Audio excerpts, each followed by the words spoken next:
Bien, chers amis, nous continuons notre aventure dans l'évangile de Matthieu.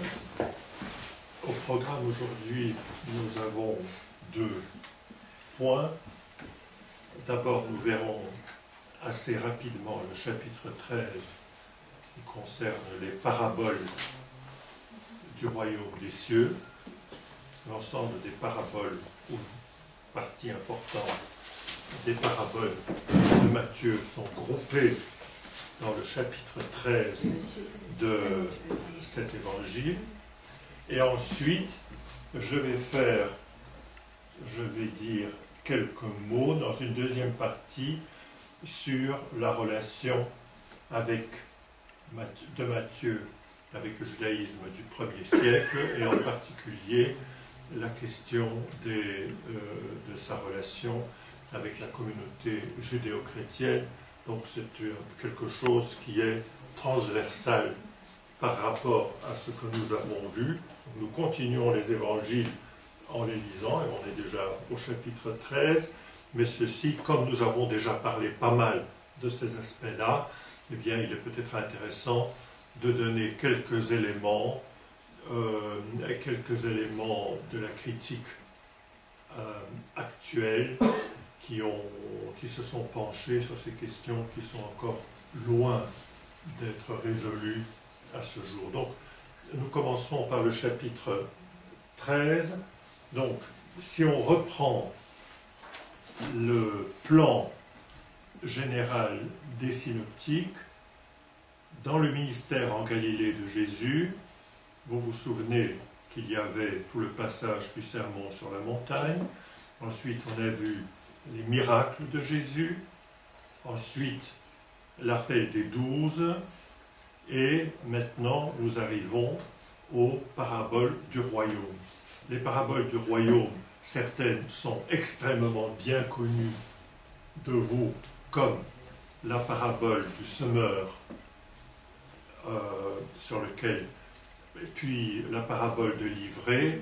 Je parlerai essentiellement des problèmes de structure de ces paraboles, parce que l'interprétation est assez claire, parce que Jésus lui-même donne l'interprétation de ces paraboles. Donc il raconte la structure des paraboles est la suivante, des grandes paraboles. Jésus raconte une parabole, ensuite les disciples lui posent des questions, et alors Jésus donne une explication de ces paraboles. Donc il m'a semblé peu opportun de me lancer dans des exégèses additionnelles à celle qui est faite par le Sauveur. Alors, on trouve en général les paraboles dans les évangiles synoptiques. Donc, vous vous souvenez, les synoptiques sont, je le répète, j'espère une dernière fois, Matthieu, Marc et Luc. Certaines paraboles sont chez les 3, d'autres ne sont que chez les 2, certaines ne sont que chez un synoptique. Dans l'évangile de Jean, on ne connaît qu'une seule parabole, c'est au chapitre 10 de Jean, la parabole du berger qui, s'il voit qu'il y a une brebis qui s'est échappée, il laisse son troupeau et va chercher la brebis égarée et la ramène. Alors, l'ensemble des paraboles est groupé dans l'évangile, donc le chapitre 13, entre 2 sections qui concernent toutes les 2 les interrogations sur la famille de Jésus.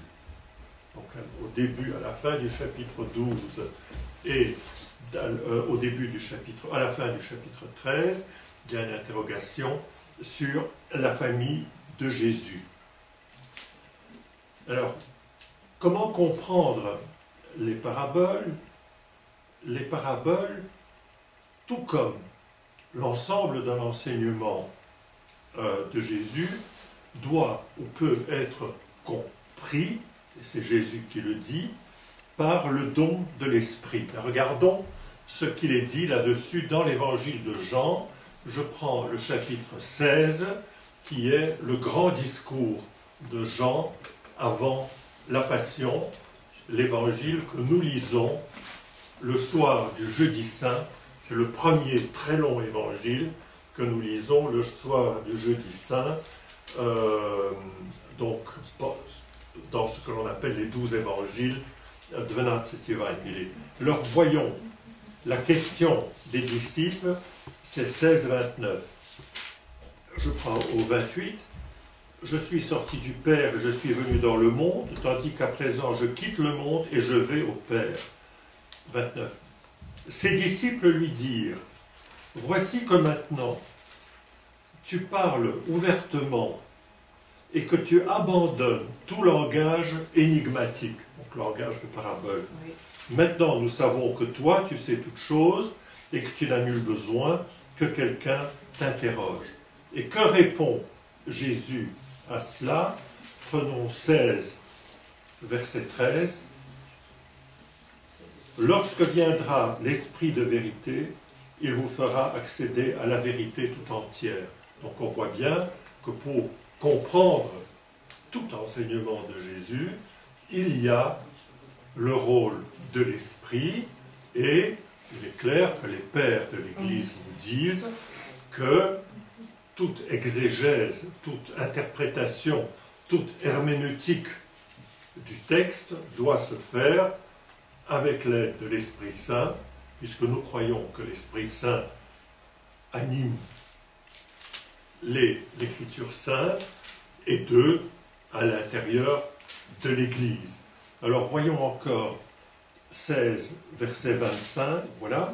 Je vous ai dit tout cela de façon énigmatique, mais l'heure vient où je ne vous parlerai plus de cette manière, mais que je vous annoncerai ouvertement ce qui concerne le Père.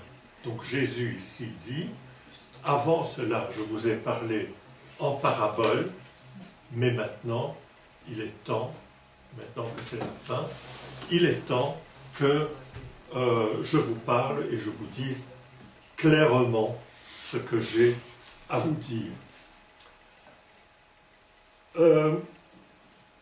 Comment est structuré le chapitre 13 de Matthieu? Il y a d'abord une introduction que je vais vous lire. En ce jour-là, Jésus sortit de la maison et s'assit au bord de la mer. Le bord de la mer, c'est le lac de Génézareth, le lac de Capernaum, Mor et Tibériade, le lac de Tibériade. De grandes foules se rassemblèrent près de lui, si bien qu'il monta dans une barque où il s'assit. Toute la foule se tenait sur le rivage. Alors ici, une petite remarque, cette affaire de la barque.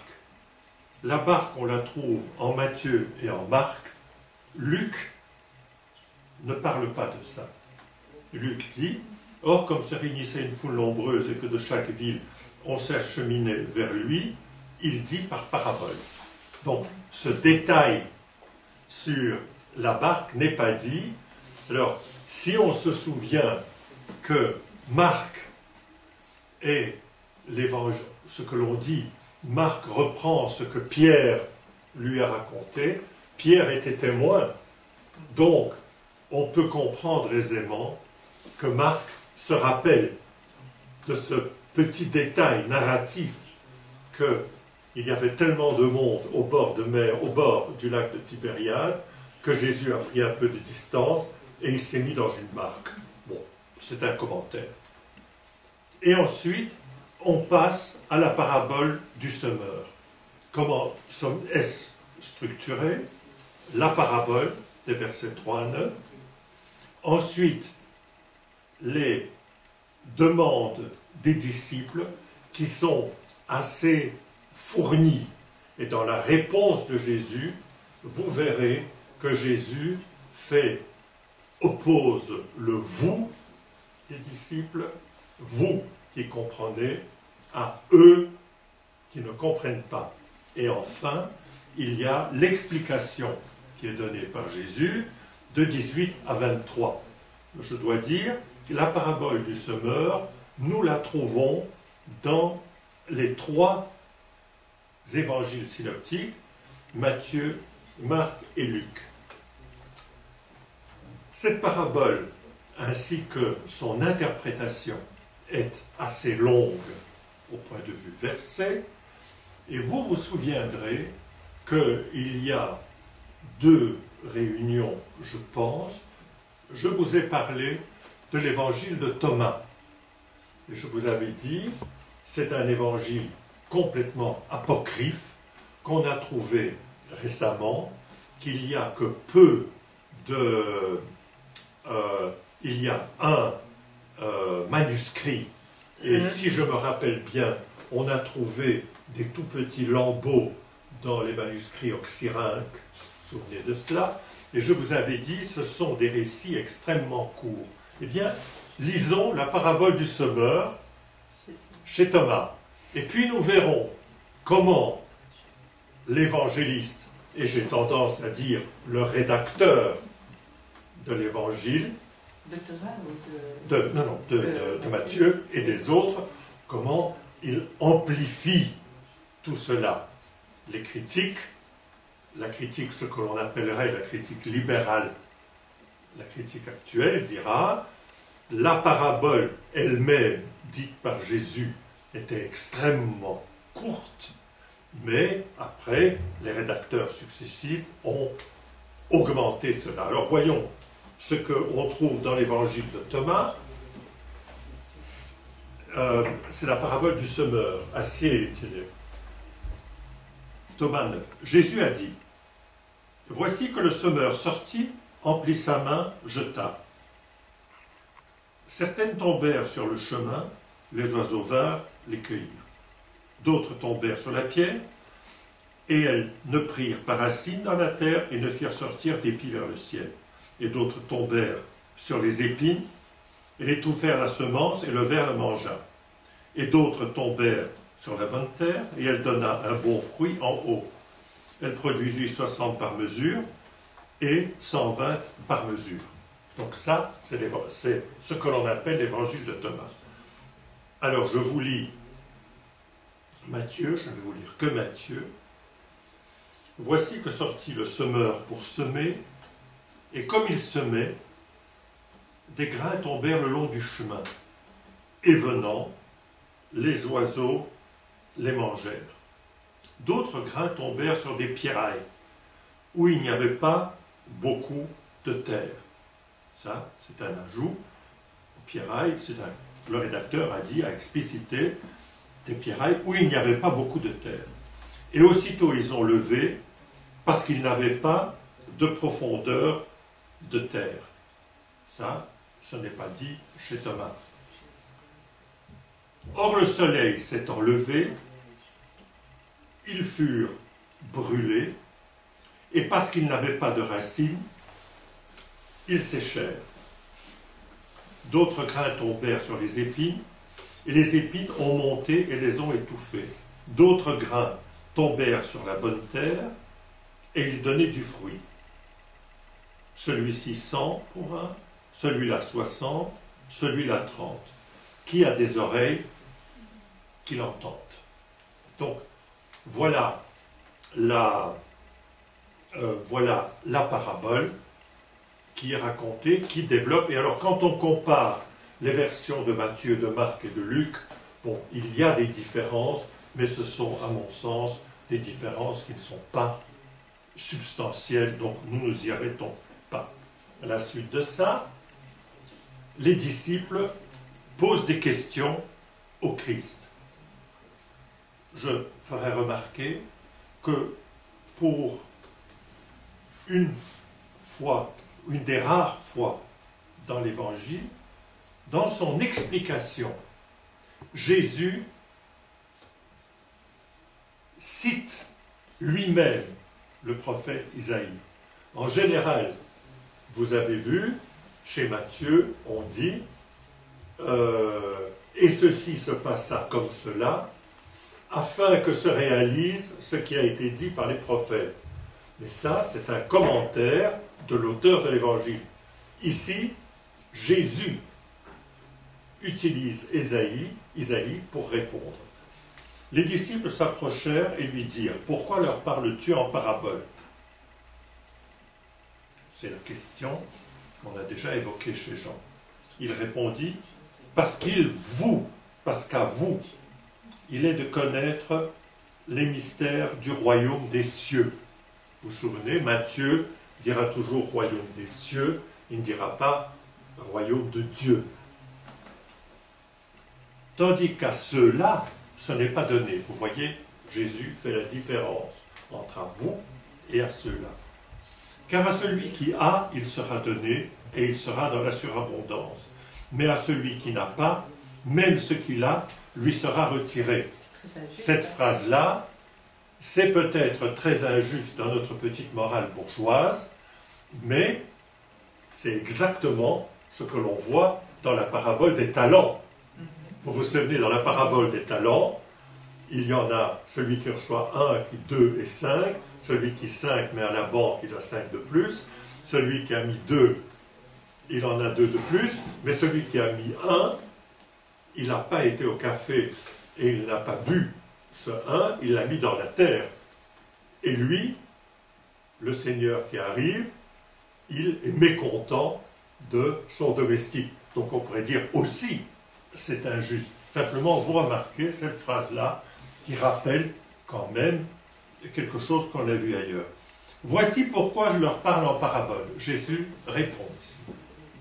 Parce qu'ils regardent sans regarder et qu'ils entendent sans entendre ni comprendre.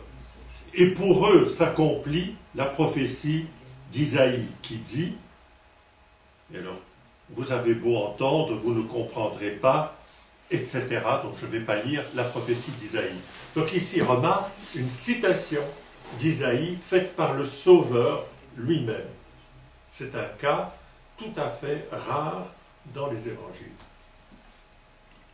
Mais vous, les disciples, heureux vos yeux parce qu'ils voient et vos oreilles parce qu'elles entendent, en vérité, je vous le déclare, beaucoup de prophètes, beaucoup de justes ont désiré voir ce que vous voyez, et ils ne l'ont pas vu, entendre ce que vous entendez, et ils ne l'ont pas entendu.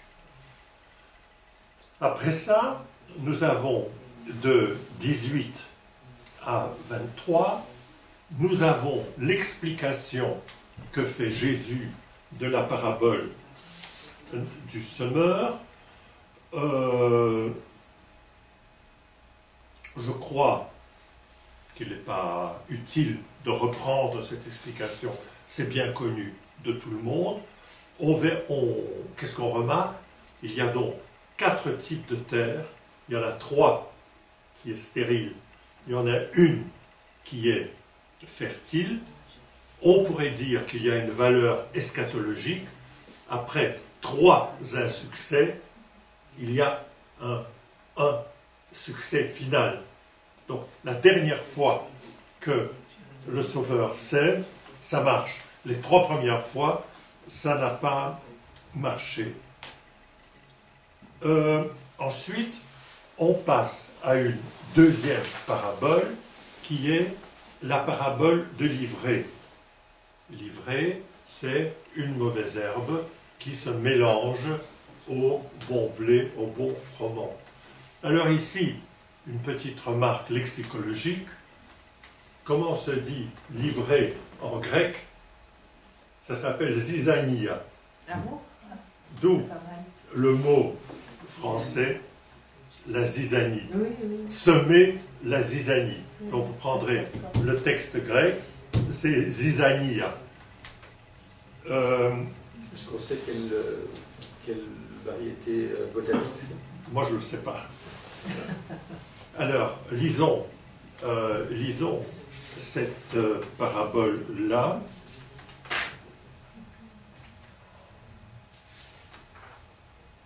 Voilà. Il leur proposa une autre parabole. Oui, cette parabole-là, on ne la trouve que chez Matthieu. On ne la trouve que chez Matthieu. Alors, je lis de nouveau le texte de Thomas, de l'évangile de Thomas. encore. Jésus a dit, le royaume du Père est semblable à un homme qui avait une bonne semence. Son ennemi vient la nuit, sema l'ivraie parmi la bonne semence. L'homme ne les laissa pas arracher l'ivraie, donc il ne va pas tout de suite arracher l'ivraie. De nouveau, cette temporisation, comme on l'a vu dans le premier, hein, il faut attendre 3 fois et la 4e fois c'est bon.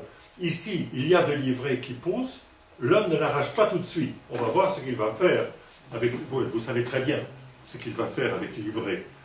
L'homme ne les laissa pas arracher l'ivraie, il leur dit, de crainte que vous ne veniez pour arracher l'ivraie et que vous n'arrachiez le blé avec elle, en effet, au jour de la moisson, les ivraies apparaîtront, on les arrachera et on les brûlera. Donc, déjà chez Thomas, cet aspect, ce que j'appelle eschatologique, donc de la fin du monde, brûlé. Il y a la moisson. La moisson, c'est une figure du jugement. Et ensuite, on brûle cela. Alors Matthieu développe tout cela. Pardon, chez Matthieu, je vais être plus précis, chez Matthieu, c'est plus long. Il est difficile de dire, bien sûr, si Matthieu a développé Thomas, ou Thomas a raccourci Matthieu, je ne me lancerai pas dans cette affaire-là ici. Donc je lis la parabole de l'ivraie. Il leur proposa une autre parabole, disant, le royaume des cieux a été comparé à un homme semant une bonne semence dans son champ. Or, comme les gens dormaient, son ennemi vint et sema de l'ivraie au milieu du blé et s'en alla. Quand l'herbe eut poussé et fait du fruit, alors parut aussi l'ivraie. S'approchant, les serviteurs du maître de maison lui dirent, « Seigneur, n'as-tu pas semé de bonnes semences dans ton champ? D'où vient donc qu'il y a de l'ivraie ?» Ça, il n'y a pas chez Thomas. Toute cette petite histoire qui est racontée ici, elle est beaucoup. Il y a une narration, il y a une histoire qui est racontée par le Christ, ici. Il leur dit, un homme ennemi a fait cela. Les serviteurs lui dirent, veux-tu donc que nous, en allant, nous le ramassions? Il dit non, de peur que ramassant l'ivraie, vous ne déraciniez avec elle le blé. Laissez les deux grandir ensemble jusqu'à la moisson, et au temps de la moisson, je dirai au moissonneur, ramassez d'abord l'ivraie et liez-la en botte pour la consumer, mais le blé, recueillez-le dans mon grenier. Donc, 2 éléments. 1, il faut attendre avant le jugement. Le royaume des cieux est déjà là, parce que Jésus est là.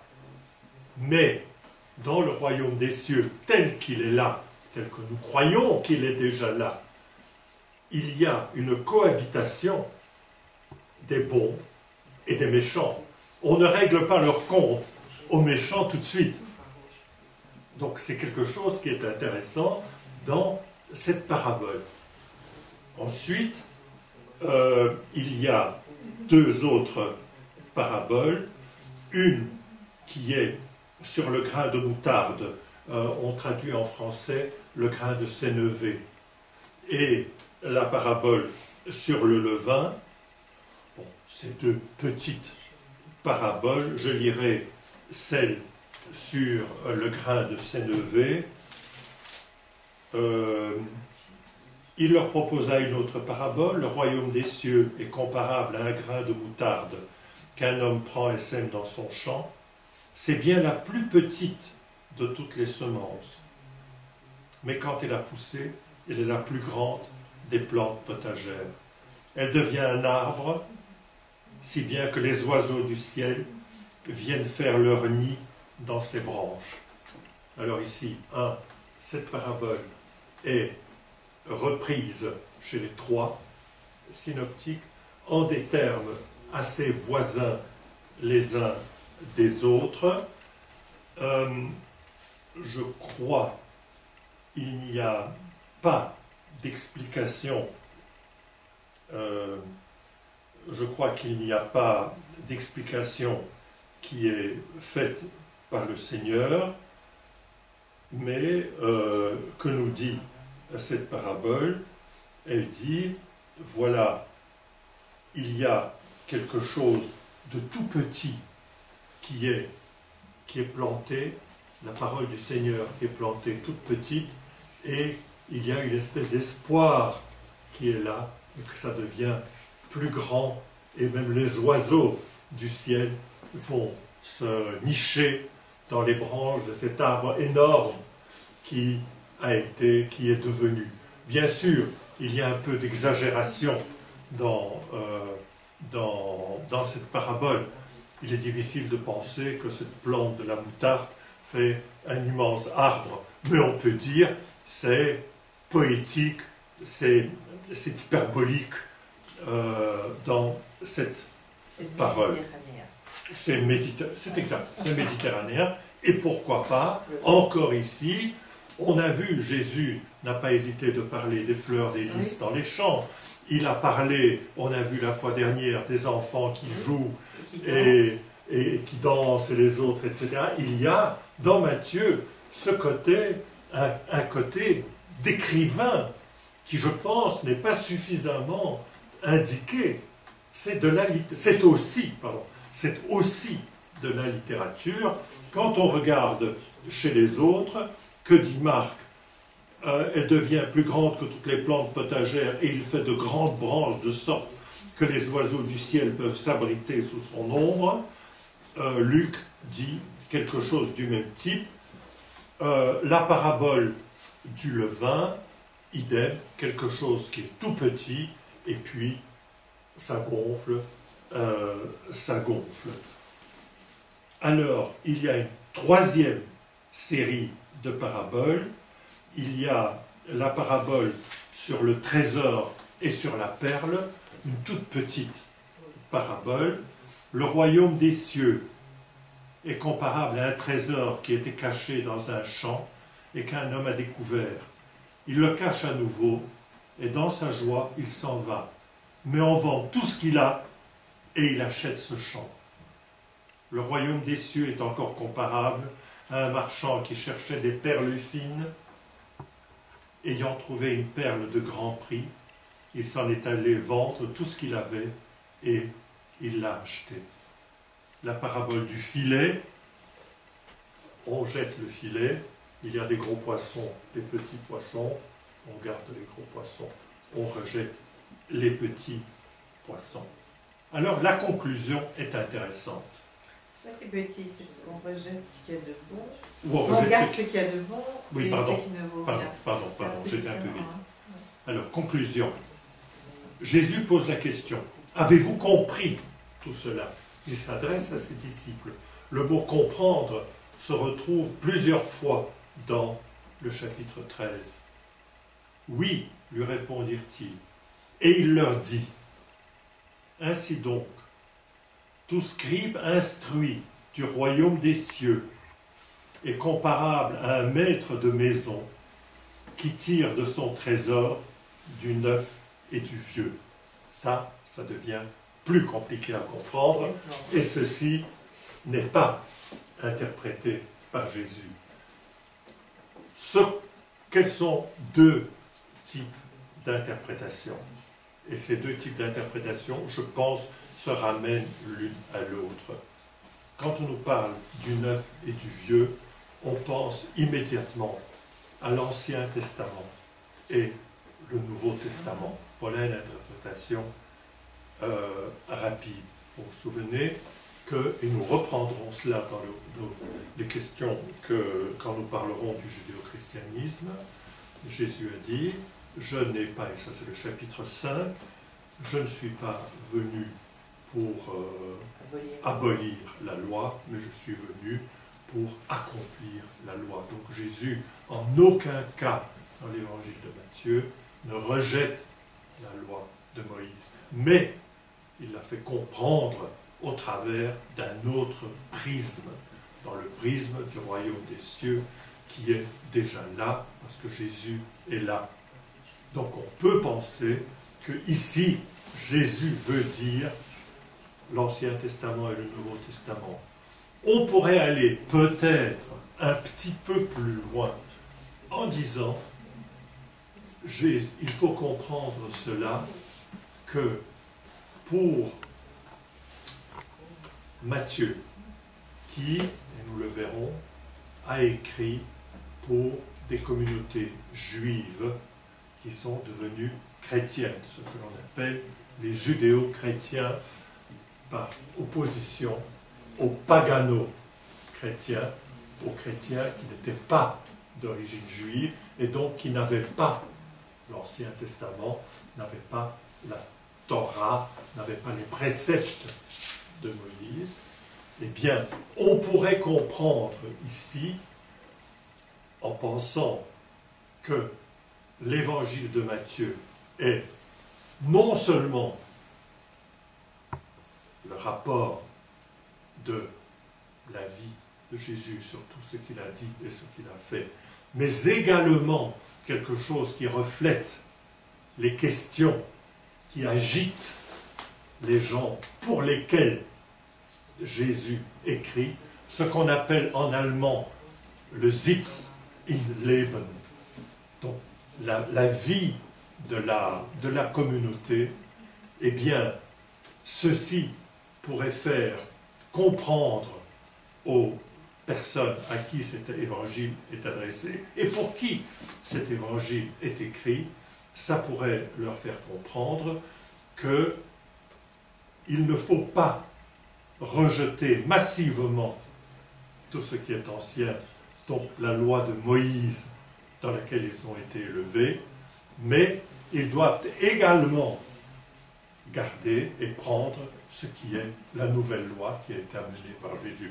Voilà 2 commentaires là-dessus. Comme je vous ai dit, cette parabole est compliquée, parce que clairement, c'est aussi une parabole.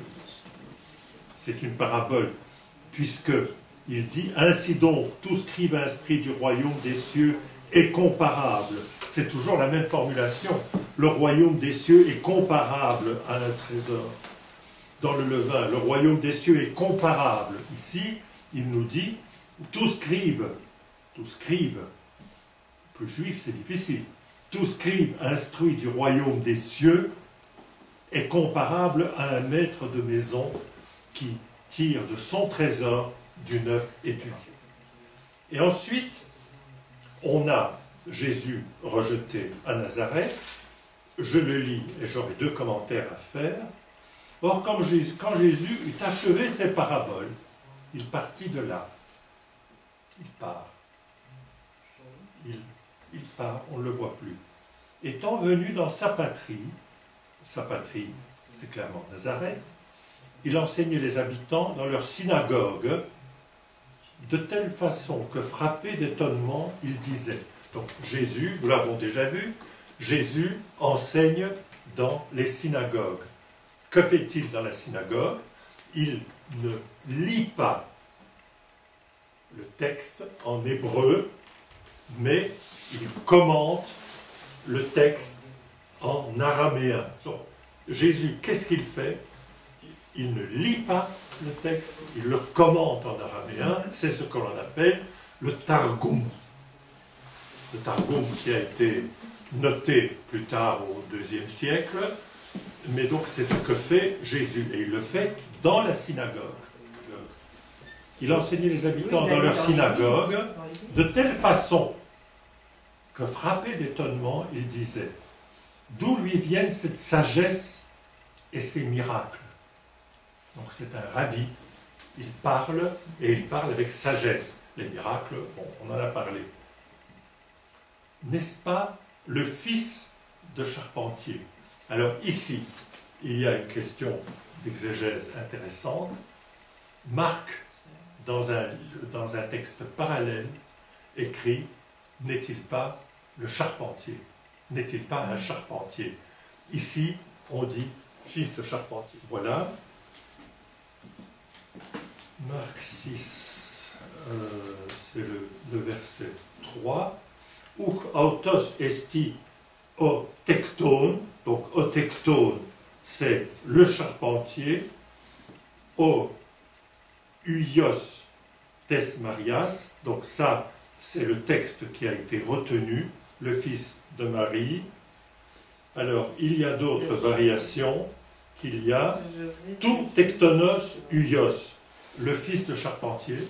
Donc, il y a des textes qui ne disent pas qu'il est charpentier, mais on dit qu'il est fils de charpentier par les scribes, pardon, les gens qui copiaient se souvenaient de ce qu'il y avait chez Matthieu, ils avaient cela dans la tête, et sans faire attention, ils continuaient comme ça.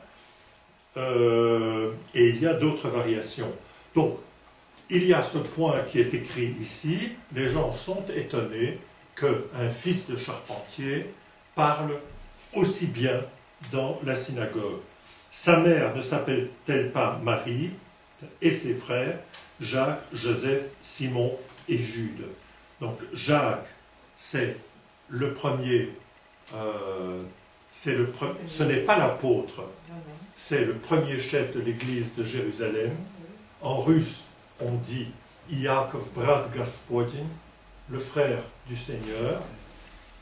Joseph, Simon et Jude, ça doit être, il y a l'épître de Jude, je ne peux pas dire que dit la tradition, est-ce que c'est le même Jude ou non, je ne peux pas vous dire. Et ses sœurs ne sont-elles pas toutes chez nous? D'où lui vient donc tout cela? Et il était pour eux une occasion de chute, donc une tentation, parce qu'ils se disaient, mais qu'est-ce que c'est? On connaît ses sœurs, on connaît ses frères, c'est le fils d'un charpentier. Marc dit, c'est un charpentier lui-même. Jésus leur dit, un prophète n'est méprisé que dans sa patrie et dans sa maison. Et là, il ne fit pas beaucoup de miracles parce qu'il ne croyait pas. Ici, remarquez, le miracle, c'est pas un tour de magie. Nous en avons parlé lorsqu'on a parlé du miracle. C'est pas un tour de magie. Alors, si les gens ne croient pas, Jésus, ici, Jésus ne fait pas de miracle. Il n'est pas dit qu'il ne croyait pas, donc il ne fit pas de miracle. Il est dit, il en fit beaucoup moins. Et donc, on termine ce chapitre sur un peu pas ce point d'orgue, un peu on est un peu dans l'air. Il ne fit plus de miracle parce qu'il ne croyait pas. Et puis après, on continuera, et ça sera la question de la mort de Jean-Baptiste, et on verra d'autres miracles de Jésus, mais ça sera pour la prochaine fois. Voilà.